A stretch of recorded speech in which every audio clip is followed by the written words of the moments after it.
దేశీయ stock market సూచీలు భారీ నష్టాల్లో ట్రేడింగ్ మొదలుపెట్టాయి. ఇజ్రాయెల్, ఇరాన్ మధ్య ఉద్రిక్తలు మళ్లీ బగ్గుమనడంతో అంతర్జాతీయ మార్కెట్లు తీవ్ర ఒడిదుడుకులకు లోనవుతున్నాయి. ఈ ప్రభావం మన మార్కెట్లపైన పడింది. సెన్సెక్స్ 920, నిఫ్టీ 279 పాయింట్ల నష్టంతో ట్రేడ్ అవుతున్నాయి.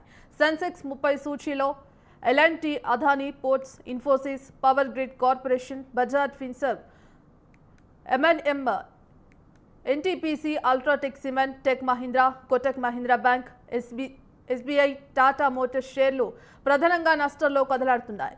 డాలర్లు రూపాయి మారకం విలువ 86.15 వద్ద ప్రారంభమైంది. అంతర్జాతీయ మార్కెట్లో బ్రెంట్ బ్యారెల్ $75.80 వద్ద, బంగారం ఔన్స్ $3,451 వద్ద ట్రేడ్ అవుతోంది.